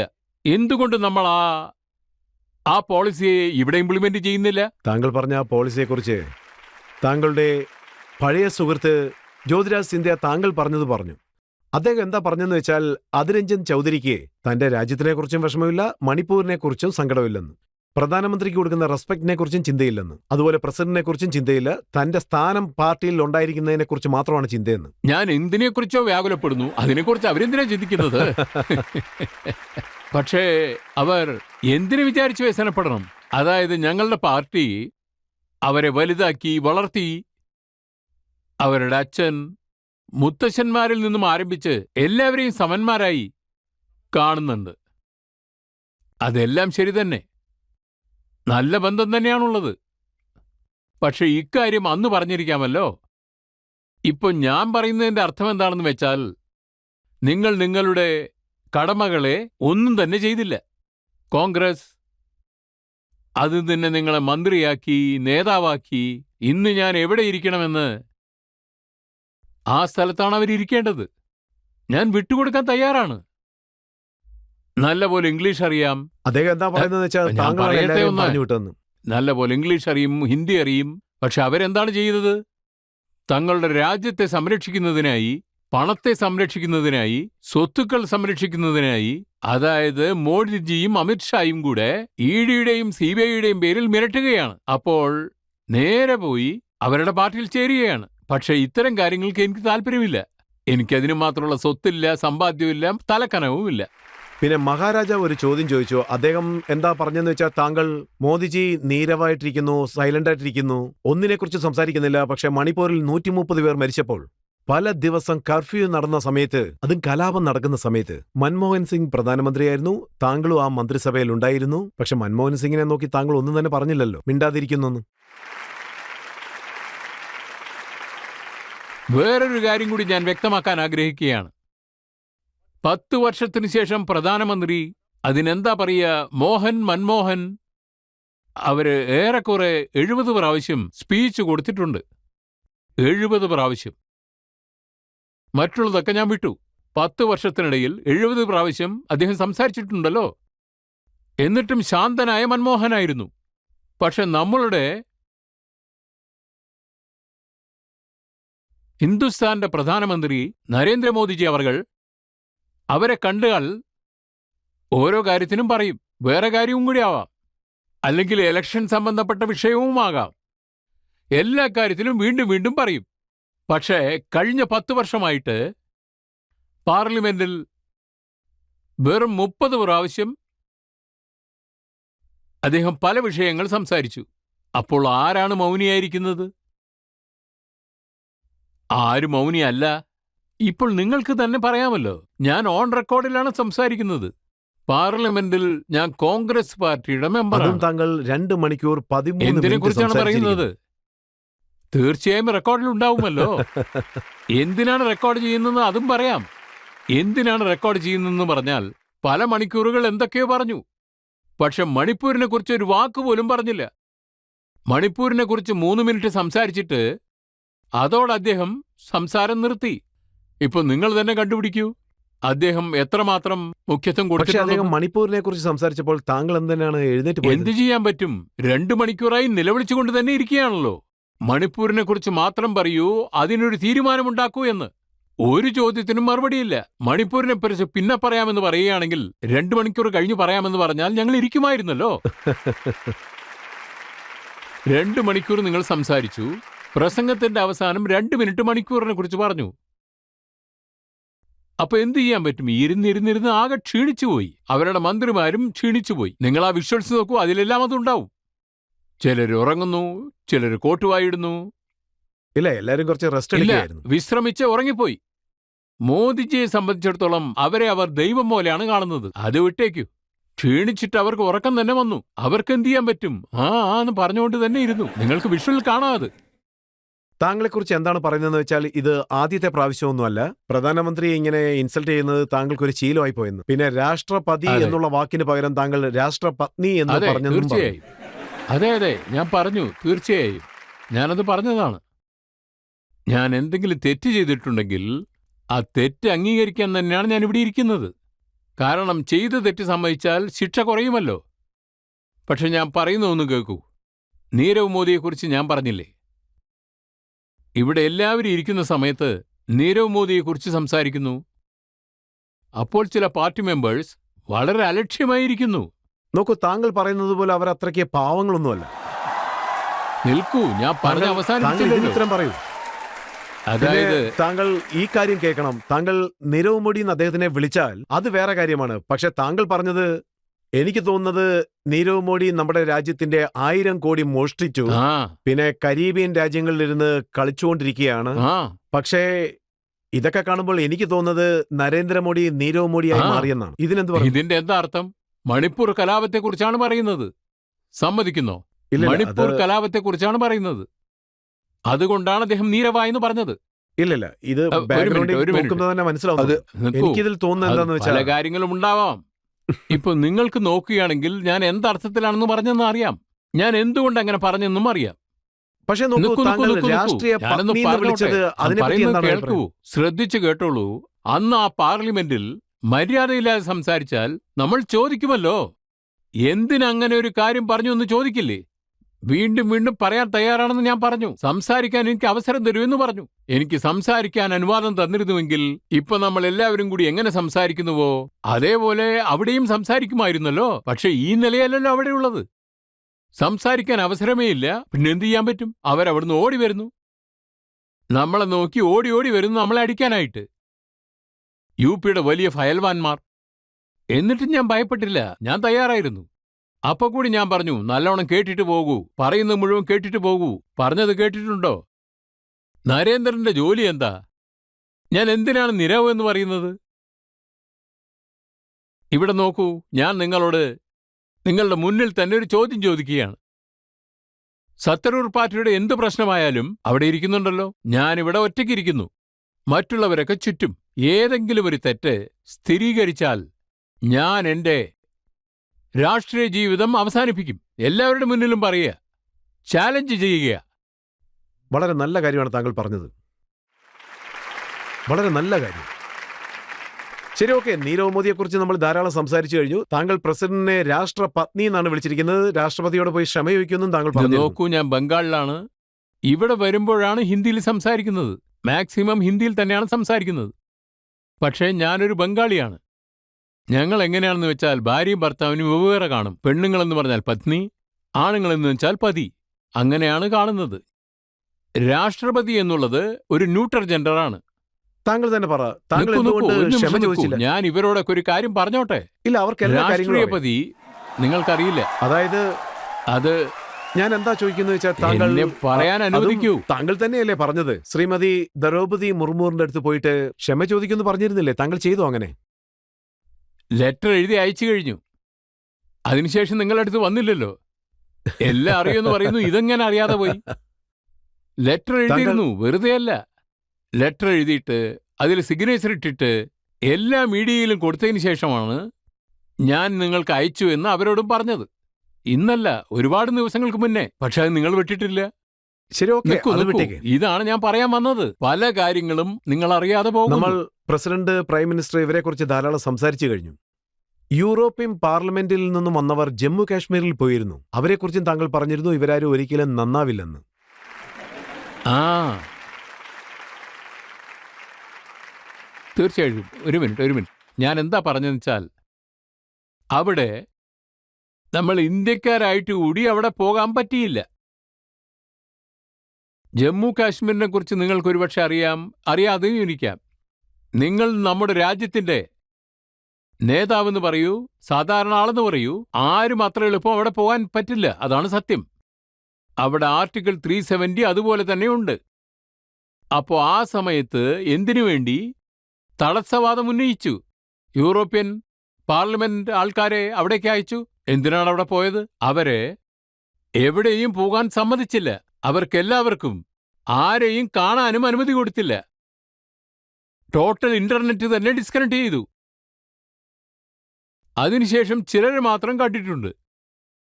ആ ആൾക്കാരെ കൂട്ടിയിട്ട് ഹോട്ടലിൽ താമസിപ്പിച്ചിട്ട് ഉടനെ തന്നെ നമ്മുടെ ആർമിയെ അവിടെ കൊണ്ടുവന്നിട്ട് അങ്ങനെ ഉടനെ തന്നെ ഒരു പിക്ചർ കാണിക്കാൻ ആഗ്രഹിച്ചു. അതാണ് തെറ്റ്. അതുകൊണ്ടാണ് പറഞ്ഞത് ഇതെല്ലാം ഒരു നാടകമാണെന്ന്.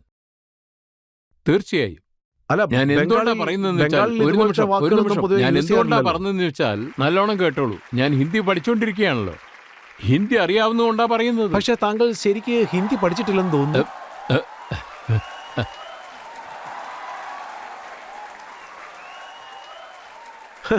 ഹിന്ദിയിൽ വേറെ വേറെ നല്ല വാക്കുകളൊക്കെ ഉണ്ടല്ലോ. പഠിക്കാൻ ശ്രമിക്കുകയാണ്. ഹിന്ദി ഭാഷ ഒരു ദിവസം കൊണ്ട് പഠിക്കാൻ പറ്റില്ലല്ലോ. രജത് സാർ, താങ്കൾ ഹിന്ദി എത്ര നന്നായിട്ടാണ് സംസാരിക്കുന്നത്. അപ്പൊ കൂടെ ചില കാര്യങ്ങൾ നിങ്ങൾക്ക് അറിയാതെ പോയി. എനിക്ക് നന്നായിട്ട് അറിയാം. ശരി, അതിന് നമുക്ക് വേറൊരു മീറ്റിംഗ് വെക്കാം. നിങ്ങൾ അത്രയ്ക്ക് വലിയ ഹിന്ദി ജ്ഞാനിയാണെങ്കിൽ നീരവിന്റെ അർത്ഥം എന്താ അറിയാതെ പോയത്? ഞാനാണ് താങ്കളോട് പറഞ്ഞ നീരവിന്റെ അർത്ഥം ശാന്തമെന്നാണെന്ന്. നീരവിന്റെ അർത്ഥം സൈലന്റ്. നീരവിന്റെ അതായത് അർത്ഥം നീരവിന്റെ അർത്ഥം ശാന്തമായിരിക്കുന്നത്. ഇതാ നോക്കൂ. നീരവിന്റെ ഇപ്പോൾ അർത്ഥം താങ്കൾ സൈലന്റ്. അതിന് വേറെ അർത്ഥങ്ങൾ കൂടി കൊടുക്കാമായിരിക്കാം. നീരവ് എന്നുള്ള വാക്കിന്റെ അർത്ഥം എന്താണെന്ന് വെച്ചാ, ഏതൊരു വാക്കിനും ഒരർത്ഥം മാത്രമല്ല ഉണ്ടായിരിക്കുക, പല അർത്ഥങ്ങളും ഉണ്ടാവും. അതിന്റെ ആദ്യത്തെ അർത്ഥം ശാന്തം. ഒരുപക്ഷെ അദ്ദേഹത്തിന് പറയാൻ വാക്കുകൾ ഇല്ലായിരിക്കാം. അങ്ങനെയുള്ള ഒരാള് സൈലന്റ് ആയിരിക്കും, അല്ലെങ്കിൽ മിണ്ടാൻ അത് പറ്റാതെ തന്നെയാണ് ഞാൻ സൈലന്റ് എന്ന് പറയുന്നത്. ഞാൻ എല്ലാം താങ്കൾക്ക് ഒന്നും എല്ലാം തന്നെയല്ലേ? പഠിപ്പിച്ചു തരാം. ഹിന്ദി, ഞാൻ ഇംഗ്ലീഷ്, നിങ്ങളെ ഉറുദു പഠിപ്പിച്ചു എല്ലാം. തരാം. അതല്ലേ പറഞ്ഞത്, നിങ്ങളെ പഠിപ്പിക്കാമെന്ന്. വലിയ കാര്യമൊന്നുമില്ല. ഇതാ നോക്കൂ, ഞാൻ അത് എത്രത്തോളം പഠിച്ചിട്ടുണ്ട് എന്ന്. ഇല്ലില്ല, ഇതിനെക്കുറിച്ച് നമ്മൾ ധാരാളം സംസാരിച്ചു കഴിഞ്ഞു. മറ്റൊരു കാര്യം താങ്കളെ ഞാൻ ഓർമ്മപ്പെടുത്താം. BJP-യുടെ പഴയ വക്താവ് ഒരു കാര്യം പറഞ്ഞു. അദ്ദേഹം എന്താണ് പറഞ്ഞതെന്ന് വെച്ചാൽ, അതായത് അദ്ദേഹം ഒരു വീഡിയോ പ്ലേ ചെയ്ത് കാണിച്ചു. അദ്ദേഹം എന്താ പറഞ്ഞെന്ന് വെച്ചാൽ, ഇത് അദ്ദേഹത്തിന്റെ ഒരു ശീലമാണ്. ഏതെങ്കിലും ഒരു കാര്യത്തിൽ വളരെ ഡീപ്പായിട്ട് പോവുകയാണെങ്കിൽ, അതായത് മണിപ്പൂരിന്റെ കാര്യത്തിനെ പറ്റി താങ്കൾ പറയുമ്പോൾ അത് ഗ്ലോബൽ ഇഷ്യൂ ആയെന്ന് താങ്കൾ പറഞ്ഞു. തീർച്ചയായിട്ടും അത് ഗ്ലോബൽ ഇഷ്യൂ ആയിട്ടില്ലെങ്കിൽ യൂറോപ്യൻ പാർലമെന്റിൽ മണിപ്പൂർ പ്രശ്നത്തെക്കുറിച്ച് എന്തിനാ എല്ലാവരും കൂടി ഇരുന്ന് സംസാരിക്കണം? ന്യൂയോർക്ക് ടൈംസ് അമേരിക്കയിൽ ആദ്യത്തെ പേജിൽ തന്നെ മണിപ്പൂർ വർത്തമാനം വന്നു. ഇപ്പൊ പറയൂ, നമ്മുടെ രാജ്യത്തിന്റെ പ്രധാനമന്ത്രി യൂറോപ്പിൽ പോകുമ്പോൾ ഫ്രാൻസിലും പോയിരുന്നു. ഒരു വലിയ താമര വാങ്ങാൻ പോയതാണ്. ബഹുമതിയോടുകൂടി അദ്ദേഹത്തിന് താമര കൊടുത്തു. അതേ സമയത്ത് നമ്മുടെ പ്രധാനമന്ത്രി യൂറോപ്പിൽ ഇരിക്കുമ്പോൾ ആ സമയത്ത് യൂറോപ്യൻ പാർലമെന്റിൽ ഇത് സംസാരിച്ചു. അപ്പോൾ ഇത് ഗ്ലോബൽ ഇഷ്യൂ അല്ല. എന്തിനു പറയണം? യുണൈറ്റഡ് നേഷൻസിൽ അത് പറഞ്ഞിട്ടുണ്ട്. ഇപ്പൊ പറയൂ, യുണൈറ്റഡ് നേഷൻസ് എന്താ വല്ല പാർട്ടി ഓഫീസുമാണോ? ഒട്ടുമിക്ക രാജ്യങ്ങളുടെയും ബന്ധമുണ്ടതിന് യുണൈറ്റഡ് നേഷൻസ്.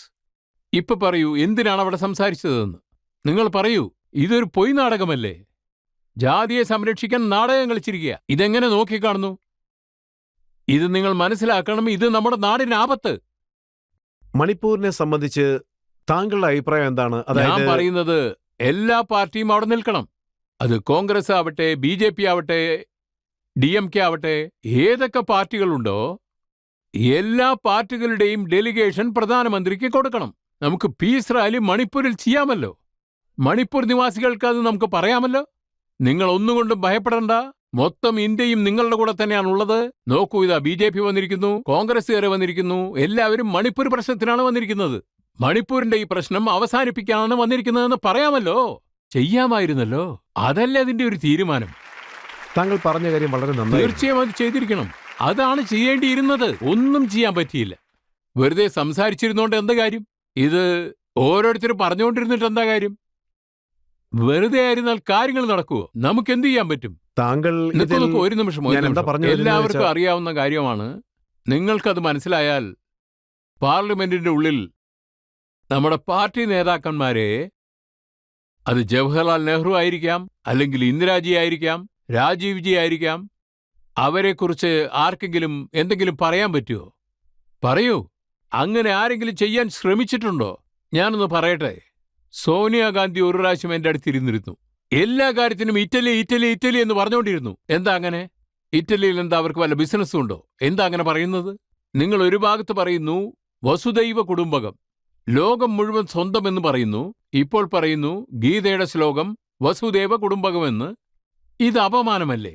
സോണിയാഗാന്ധിജിയെ എന്തിന് ഇറ്റലി ഇറ്റലി എന്ന് പറയണം? നമ്മുടെ സഹോദരിമാർ ഒരുപാട് പേര് ഇവിടെ ഇരിക്കുന്നില്ലേ?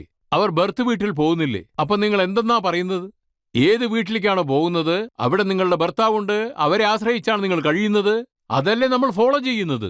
അതിനെ അവർ അംഗീകരിക്കുന്നുണ്ടോ? ഉടനെ ഇവിടുന്ന് പുറപ്പെട്ടു സോണിയാഗാന്ധിക്കെതിരെ പറയാൻ. ഞാൻ നിങ്ങളോട് പറയുകയാ, ഞാൻ വീണ്ടും നിങ്ങളോട് പറയുകയാ, ഒരു ഇന്ദിരാജി ഉണ്ടായിരുന്നു, രാജീവ് ജി ഉണ്ടായിരുന്നു. ഞാൻ പറയുന്നത്, നമ്മളെക്കൊണ്ട് ഇത് ചെയ്യാൻ പറ്റുമോ? പറ്റുമോ? ദേശത്തിനു വേണ്ടി ഇങ്ങനെ ചെയ്യാൻ പറ്റുമോ? ഇന്ദിരാജി ചെയ്തതൊരു വലിയ ത്യാഗമാണ്. രാജീവ് ജി ചെയ്തതും വലിയൊരു ത്യാഗമാണ്. ഒരു കുടുംബത്തിൽ 3 പ്രധാനമന്ത്രിമാർ: ജവഹർലാൽ നെഹ്റു, ഇന്ദിരാഗാന്ധി, രാജീവ് ഗാന്ധി. ഇപ്പൊ ആ കുടുംബത്തിൽ 2004-ൽ സോണിയാഗാന്ധി ഒരു വിഷയം അവർ പറഞ്ഞു, പ്രധാനമന്ത്രിയാകാമായിരുന്നു. രാഹുൽ ഗാന്ധി ഓക്കെ എന്ന് പറഞ്ഞിരുന്നുവെങ്കിൽ അവർ പ്രൈം മിനിസ്റ്ററായി വരുമായിരുന്നു. പക്ഷേ ഡോക്ടർ മൻമോഹൻ സിംഗിനെയാണ് അവിടെ ഇരുത്തിയത്. വലിയൊരു ഇതിഹാസമല്ലേ ഇത്? ഇതിഹാസം സാക്ഷി. ആ കുടുംബത്തിൽ ചേർന്ന ഒരു മെമ്പർ രാഹുൽ ഗാന്ധി പല വിഷയങ്ങൾ ചെയ്തിട്ട് 1 മാസത്തിനുള്ളിൽ വെളിയിൽ പോവുകയാണുണ്ടായത്. അതിനുശേഷം ഇതേ ഡൽഹിയിൽ പോയി നോക്കൂ. ഡൽഹിയിൽ ആയിരക്കണക്കിലുള്ള ബംഗ്ലാവുകളുണ്ട്. BJP പാർട്ടിയുടെ നേതാക്കൾ ഇവരാണത് യൂസ് ചെയ്തുകൊണ്ടിരിക്കുന്നത്.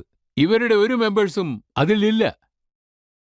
രാഹുൽ ഗാന്ധിക്ക് ഒരേ 1 മാസം അതുകൂടെ അവരനുവദിച്ചില്ല.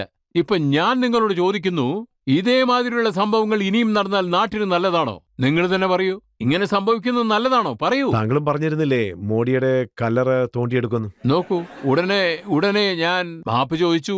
അതോടെ കഴിഞ്ഞു. പക്ഷെ താങ്കൾ പോലീസിനെ എന്റെ അടുത്തേക്ക് അയച്ചു. പോലീസ് ആസാമിൽ നിന്ന് വന്നു. ഡൽഹി എയർപോർട്ടിൽ ഞാൻ തെറ്റായ ഒരു കാര്യം പറഞ്ഞു.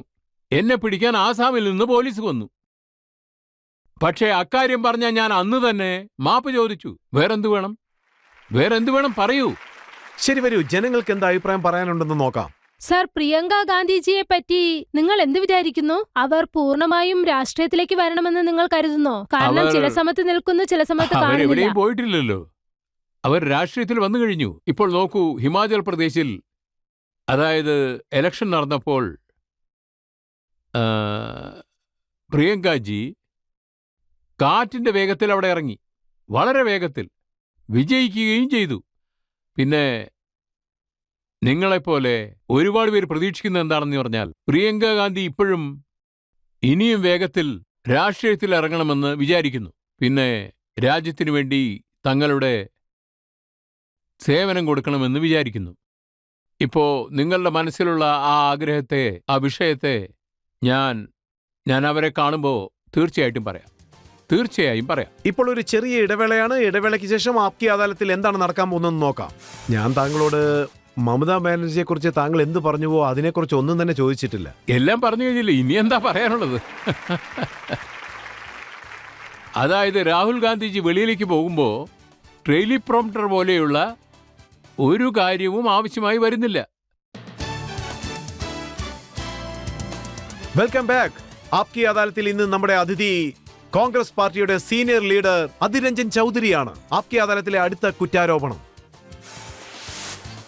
ആപ്കി അദാലത്തിൽ കോൺഗ്രസിന്റെ സീനിയർ ലീഡർ അധിർ രഞ്ജൻ ചൗധരിയുടെ മേലുള്ള അടുത്ത കുറ്റാരോപണം, അതായത് ഇദ്ദേഹം തന്റെ പാർട്ടിക്ക് പല പ്രശ്നങ്ങളും ഉണ്ടാക്കുന്നു എന്നതാണ്. അധിർ രഞ്ജൻ ചൗധരി സാർ, താങ്കളൊരു സീനിയർ ലീഡറാണ്. കോൺഗ്രസ് പാർട്ടിയുടെ ഉത്തരവാദിത്തമുള്ളൊരു സ്ഥാനത്തുണ്ട്. വളരെ കഷ്ടപ്പെട്ട് സോണിയാജിയും രാഹുൽജിയും 26 പാർട്ടിയോടൊപ്പം അലയൻസ് വെച്ചു. എന്ന് പട്നയിൽ ആദ്യത്തെ അലയൻസ് മീറ്റിംഗ് നടന്നുവോ, അപ്പോൾ താങ്കൾ പറഞ്ഞു തൃണമൂൽ കോൺഗ്രസ് കള്ളന്മാരുടെ പാർട്ടിയാണെന്ന്. അഭിഷേക് ബാനർജി ഇൻവെസ്റ്റിഗേഷൻ പേടിച്ച് ഓടുന്ന ആളാണെന്ന്, പല കുറ്റങ്ങളും ചെയ്തിട്ടുണ്ട്, അദ്ദേഹം ഒരു കള്ളനാണെന്ന്. മമതാ ബാനർജി ഒരു കള്ളിയാണെന്ന്. ഒരു രീതിയിൽ ആ പാർട്ടിയോട് അലയൻസ് വെച്ചിട്ട് അവരെ ഇങ്ങനെ കുറ്റം പറയുന്നത് ശരിയാണോ? ഇന്ന് ഞാനൊരു കാര്യം വ്യക്തമാക്കാൻ ആഗ്രഹിക്കുകയാണ്. പാറ്റ്ന പ്രശ്നം വേറെ, കൽക്കത്ത പ്രശ്നം വേറെ. കാരണം ആ സമയത്ത് നമ്മുടെ ഇലക്ഷൻ നടന്നുകൊണ്ടിരിക്കുകയായിരുന്നു. ഇലക്ഷനിൽ ഒരുപാട് കാര്യങ്ങൾ മാറും, ശരിയല്ലേ?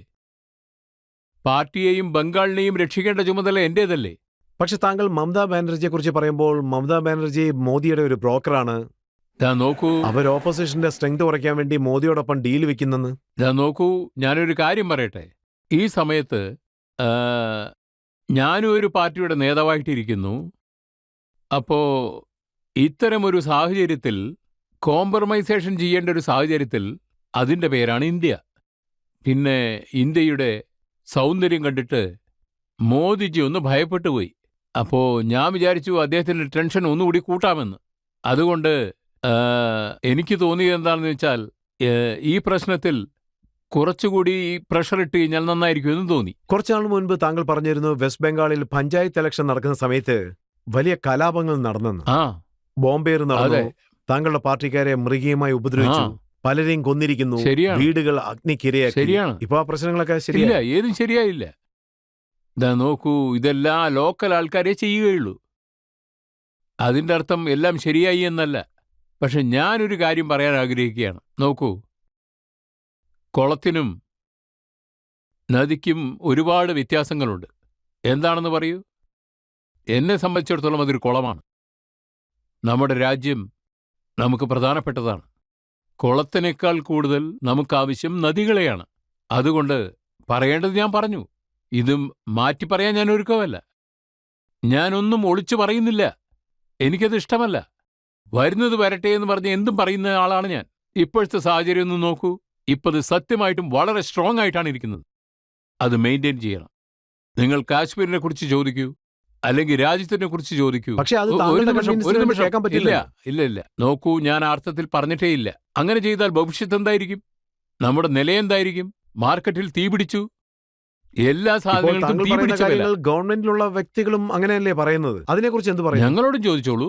നോക്കൂ, ഞാനും ഈ നാട്ടിലൊരു സിറ്റിസണല്ലേ. അതായത് ഗ്രാമത്തിലുള്ളവർ പറയുന്നത് നമ്മൾ കേൾക്കണമല്ലോ, ഗവൺമെന്റും കേൾക്കണമല്ലോ.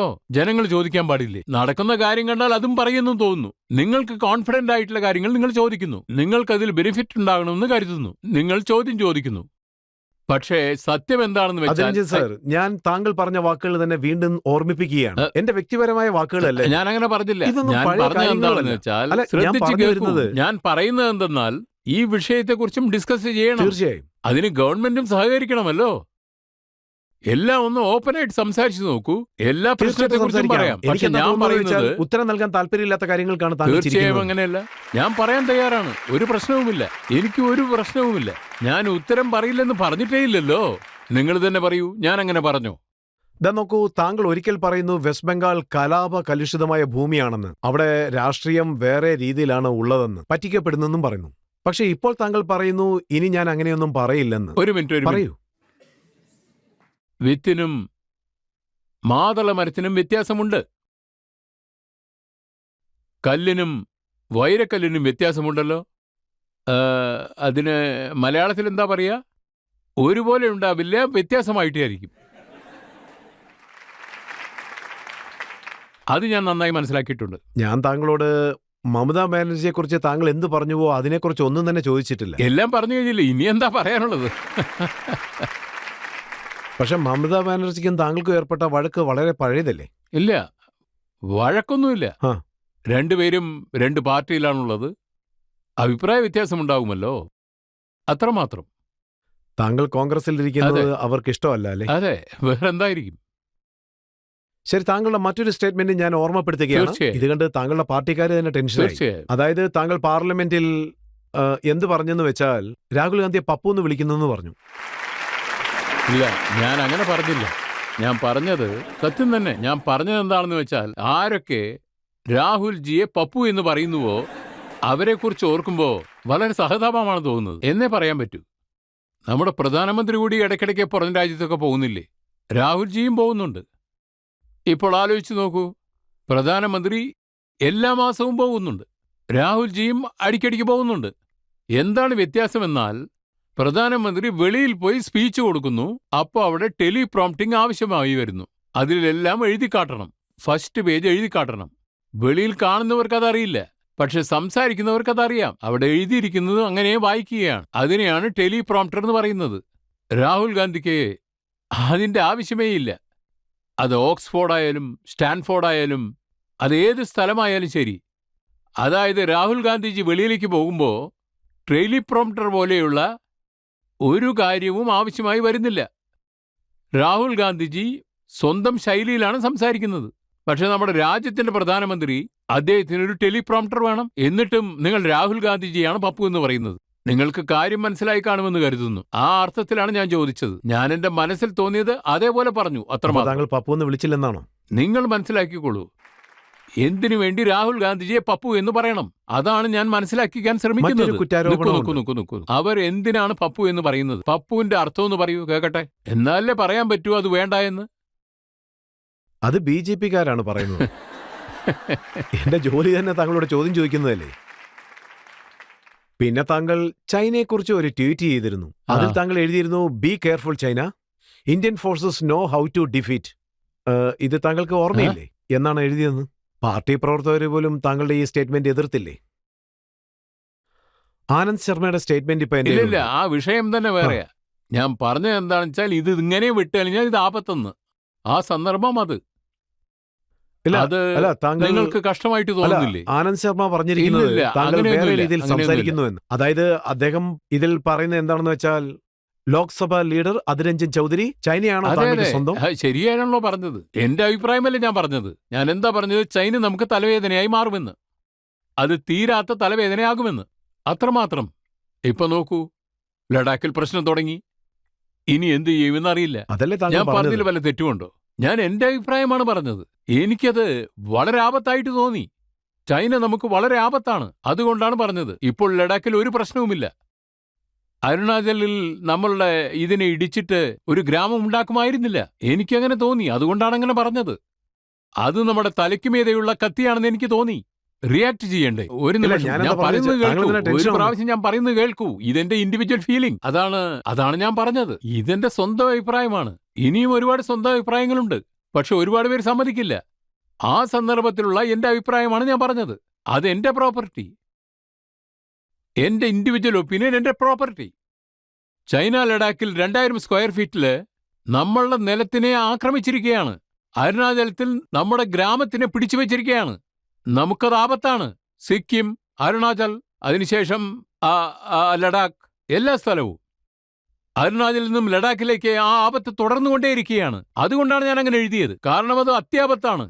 അതായത് അതിഭയങ്കരമായ ആപത്ത്. പറയൂ, അതിലെന്താണ് തെറ്റ്? എന്റെ പാർട്ടിയിൽ അങ്ങനെ ആർക്കെങ്കിലും തോന്നിയാൽ അത് പാർട്ടിയുടെ അഭിപ്രായമല്ല, ഒരാളുടെ അഭിപ്രായമാണെന്ന് തോന്നിയാൽ അങ്ങനെ ഇരുന്നോട്ടെ. നോക്കൂ, ഇത് ഞങ്ങളുടെ ലിബറൽ പാർട്ടിയാണ്. എനിക്ക് മനസ്സിൽ തോന്നിയത് ഞാൻ പറഞ്ഞു. നിങ്ങൾക്ക് അളവിനധികമായി ദേഷ്യം വരുന്നു, ആ. ഞങ്ങളുടെ ആംഗ്രിമാൻ അമിതാഭ് ബച്ചനെ പോലെ. സോ നിങ്ങൾ ആ ദേഷ്യം എങ്ങനെയാണ് കൺട്രോളിന് കൊണ്ടുവരുന്നത്? വെള്ളം കുടിക്കും.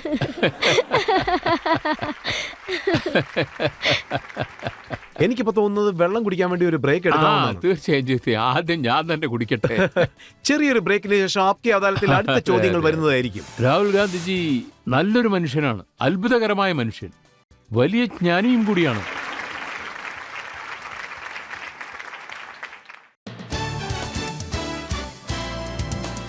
Welcome back. ആപ്കി അദാലത്തിൽ ഇന്നത്തെ നമ്മുടെ അതിഥി കോൺഗ്രസ് പാർട്ടിയുടെ സീനിയർ ലീഡർ അധിർ രഞ്ജൻ ചൗധരി.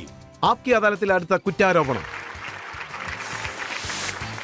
ആപ്കി അദാലത്തിൽ കോൺഗ്രസിന്റെ സീനിയർ ലീഡർ അധിർ രഞ്ജൻ ചൗധരിയുടെ മേലുള്ള അടുത്ത കുറ്റാരോപണം. ഇദ്ദേഹത്തിന് ഓർമ്മശക്തി കുറവാണ്. ഈ കുറ്റാരോപണം താങ്കളുടെ വീട്ടിൽ നിന്നാണ് വന്നത്. അന്ന് താങ്കളുടെ ബർത്ത്ഡേ, അത് സെലിബ്രേറ്റ് ചെയ്യാൻ വേണ്ടി താങ്കളുടെ ഭാര്യ ദുബായിൽ വെയിറ്റ് ചെയ്യുകയായിരുന്നു. പക്ഷെ താങ്കൾ ഫ്ലൈറ്റ് മിസ് ചെയ്തു. അത് പിന്നെ ചില സമയത്ത് അങ്ങനെ മറന്നുപോകും, ജോലി തിരക്ക് കാരണം. ചില സമയത്ത് മറക്കും. ശരിക്കും വഴക്ക് കേട്ടു അല്ലേ? തീർച്ചയായും. ചില സമയത്ത് മാത്രമേ ഉള്ളൂ ഈ മറവി. അതായത് ജോലി തിരക്കിൽ ചിലപ്പോ മറക്കുന്നേക്ക്. അടിക്കടി ചീത്ത താങ്കളുടെ കേൾക്കും, വൈഫ് ഇവിടെ തീർച്ചയായിട്ടും. തന്നെ ഉണ്ട്. അവരോട് തന്നെ ചോദിക്കാം എന്താണ് സംഭവിച്ചതെന്ന്. അദ്ദേഹം പറഞ്ഞതൊക്കെ ശരിയായ കാര്യമാണ്. സത്യത്തിനൊരു പവർ ഉണ്ട്. I like that. Thank you. ഞാൻ കേട്ടിട്ടുണ്ട് ചില സമയങ്ങളിൽ താങ്കൾ വഴി തന്നെ മറക്കുമെന്ന്. അതായത് വീട്ടിലേക്കുള്ള വഴികളെല്ലാം. അല്ല, അങ്ങനെയല്ല. ചില സമയത്ത് ചിന്തകൾ മാറുമ്പോൾ റൂട്ട് മാറിപ്പോവും. ദില്ലിയിൽ എല്ലാ റൂട്ടും എനിക്ക് അറിയുകയുമില്ല. ദില്ലിയിൽ ഒരുപാട് റൂട്ടുകളുമുണ്ട്. പൊതുവായിട്ട് ദില്ലിയിലെ റോഡുകളൊക്കെ ഓർമ്മ വെക്കുക എന്ന് പറഞ്ഞാൽ ബുദ്ധിമുട്ടാ. അടയാളം വെക്കാനും പറ്റില്ല. അങ്ങനെ വരുമ്പോ ആരോടെങ്കിലുമൊക്കെ വഴി ചോദിക്കും, ഈ വഴി പോകാൻ പറ്റുമോ എന്ന് ചോദിക്കും. പക്ഷേ അങ്ങനെയൊന്നും നടക്കില്ല. എല്ലാവർക്കും എല്ലാ കാര്യങ്ങളും അറിയാം. പക്ഷേ ഇവിടെ ഒരുപാട് കൺഫ്യൂഷൻ ഉണ്ട്. പക്ഷെ മറ്റൊരു കാര്യം ഞാൻ കേട്ടിട്ടുണ്ട്, താങ്കൾ എന്ത് മറന്നാലും ഫുട്ബോൾ കാണുന്നത് മറക്കില്ലെന്ന്. അതെ, അത് ശരിയാ. അപ്പോൾ വേൾഡ് കപ്പ് കാണാൻ പോകാറുണ്ടോ? ആ, പോകും. ഒരു ദിവസത്തേക്ക് മാത്രം. എപ്പോഴുമില്ല. വൈഫ് ഓക്കെ പറഞ്ഞാൽ മാത്രം. വളരെ കെഞ്ചിയിട്ട് വേണം പെർമിഷൻ നേടിയെടുക്കാൻ. കാരണം മൈതാനത്തിൽ ഇതിഹാസം, അതിന് നമ്മൾ സാക്ഷിയാകണമല്ലോ. കാരണം അത് വളരെ സന്തോഷമുള്ളൊരു കാര്യമാണ്. അതുകൊണ്ട് മാത്രം എനിക്കത് ഒരുപാട് ഇഷ്ടമാണ്. ഞാൻ നാട് ചുറ്റാനൊന്നും പോകില്ല. ഫൈനലിന് പോകും, അവിടെ മാത്രം പോകും. മാച്ച് കഴിഞ്ഞ ഉടനെ വീട്ടിലോട്ടും വരും. പക്ഷേ എനിക്കത് ഒരുപാട് സന്തോഷം തരും.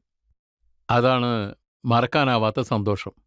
വളരെ റിലാക്സ് ആയിരിക്കും. ജനങ്ങൾ ചില ചോദ്യങ്ങൾ ചോദിക്കാൻ ആഗ്രഹിക്കുന്നു. ഞാൻ നിങ്ങളോട് എന്ത് ചോദിക്കുന്നെന്നാൽ, നിങ്ങൾ ആരെയാ നിങ്ങളുടെ രാഷ്ട്രീയ വിരോധിയായി കരുതുന്നത്? മോഡിജിയാണോ അതോ മമതാജിയാണോ?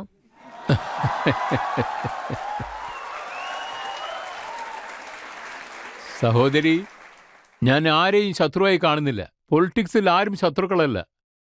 സത്യമായിട്ടും അങ്ങനെ ആരുമില്ല. അഡ്വേഴ്സറി ആയിരിക്കും. അവർ അതാണ് ഞാൻ കൃത്യമായിട്ടുള്ള പറയുന്നത്. ചോദ്യമാണ് ചോദിച്ചത്. അഡ്വേഴ്സറി ആയിരിക്കും. ഓപ്പോസിഷൻ ഉണ്ടെങ്കിലും പകയുള്ളവരാരും ഉണ്ടാവില്ല. രണ്ടാമത്തെ കാര്യം, പൊളിറ്റിക്സിൽ ആരും നിരന്തര ശത്രുക്കളുമല്ല, നിരന്തര മിത്രങ്ങളുമല്ല. അതുകൊണ്ടാണ് ഞാൻ പറയുന്നത് ആരെയും ശത്രുവായി കാണുന്നില്ലെന്ന്. മോദിജി നമ്മുടെ രാജ്യത്തിൻ്റെ പ്രധാനമന്ത്രിയാണ്. ഞാൻ എത്രമാത്രം അദ്ദേഹത്തിന് മര്യാദ കൊടുക്കണമോ അതിൽ കൂടുതൽ ഞാൻ കൊടുക്കാൻ തയ്യാറാണ്, നമ്മുടെ രാജ്യത്തിനു വേണ്ടി. മമതാ ബാനർജി രാജ്യത്തിൻ്റെ ഒരു പകുതി CM, അവർക്കും കൂടി അങ്ങനെ തന്നെയാണ്.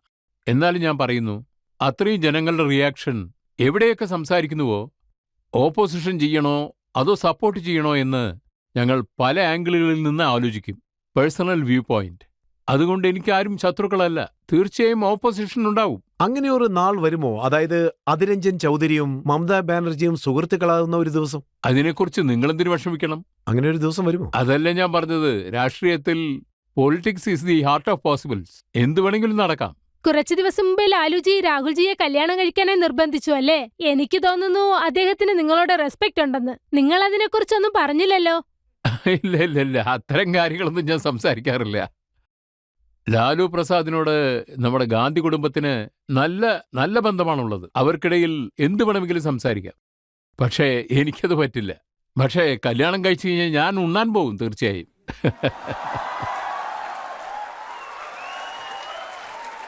ചില സമയം അങ്ങനെ പറയാറുണ്ടല്ലേ, ഇങ്ങനെ നോക്കുന്നത്, ഫ്ലൈയിങ് കിസ് കൊടുക്കുന്നത്, ചില സമയത്ത് ക്യാൻഡിൽ ഷോപ്പ് ഓപ്പൺ ചെയ്യുമെന്ന്.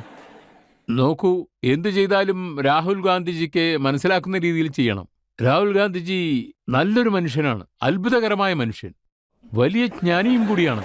അവരുടെ ഓരോ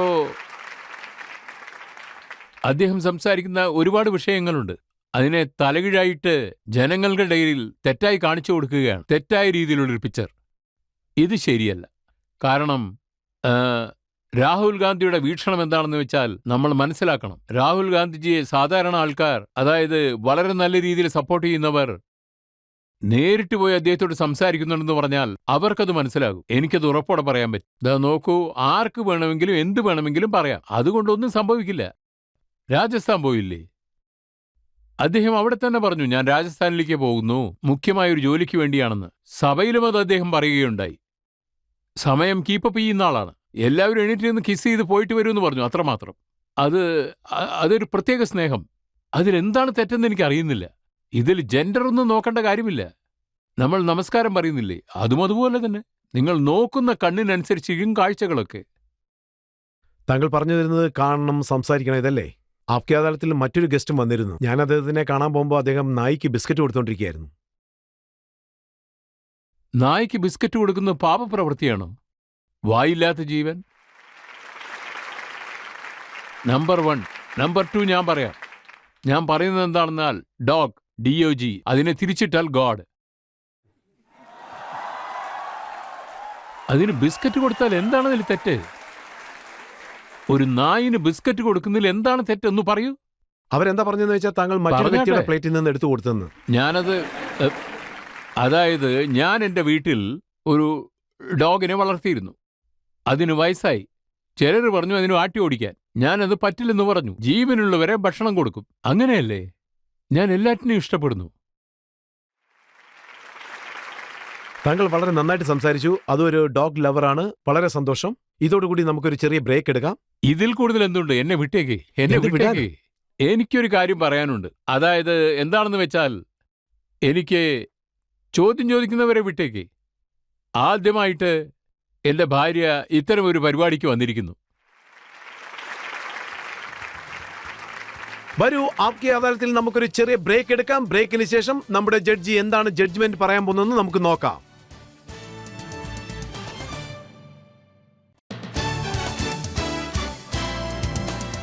വെൽക്കം ബാക്ക്. ആപ്കി അദാലത്തിൽ ഇന്ന് നമ്മൾ സംസാരിച്ചുകൊണ്ടിരിക്കുന്നത് കോൺഗ്രസ് പാർട്ടിയുടെ സീനിയർ ലീഡർ അധിരഞ്ജൻ ചൗധരിയോടാണ്. നമ്മൾ അദ്ദേഹത്തോട് പല ചോദ്യങ്ങൾ ചോദിച്ചു. പഴയ ജീവിതത്തിനെ കുറിച്ച് ചോദിച്ചു, രാഷ്ട്രീയത്തിനെ കുറിച്ച് ചോദിച്ചു, അതോടൊപ്പം മമതാ ബാനർജിയെ കുറിച്ച് ചോദിച്ചു. അതുമാത്രമല്ല, മോദിയെക്കുറിച്ചും നമ്മൾ ചോദിച്ചു. അദ്ദേഹം എല്ലാ ചോദ്യങ്ങൾക്കും ഉത്തരം നൽകി, വളരെ കൃത്യമായിട്ട് ഉത്തരം നൽകി. ഇനി നമുക്ക് ആപ്കി അദാലത്തിലെ ജഡ്ജ്മെന്റ് എന്താണെന്ന് നോക്കാനുള്ള സമയമായിരിക്കുകയാണ്.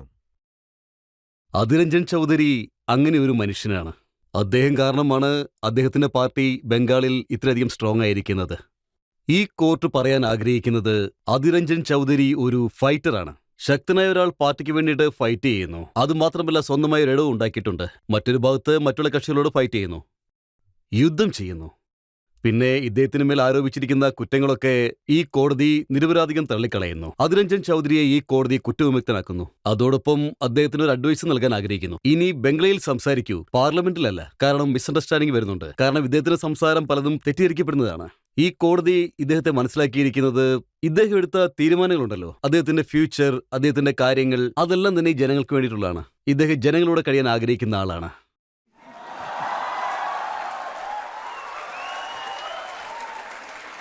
ഈ വിശ്വാസത്തോടുകൂടി, വലിയ പ്രതീക്ഷയോടുകൂടി അധിരഞ്ജൻ ചൗധരി ഇതുപോലെ തന്നെ മുർഷിദാബാദിലെ ജനങ്ങൾക്ക് സേവനം ചെയ്യട്ടെ. അവിടെയുള്ള ജനങ്ങളെല്ലാം സന്തോഷമായിട്ട് ജീവിക്കട്ടെ. പാർലമെന്റിൽ ഇദ്ദേഹം തന്റെ പ്രവർത്തികൾ ശരിയായിട്ട് ചെയ്യട്ടെ. ഇന്നത്തെ വിചാരണ ഇതോടെ തീരുകയാണ്. പുതിയ അതിഥിയോടൊപ്പം നമുക്ക് ആപ്കി അദാലത്തിൽ അടുത്ത പ്രാവശ്യം കാണാം. അതുവരെ കാത്തിരിക്കുക. നന്ദി, നമസ്കാരം.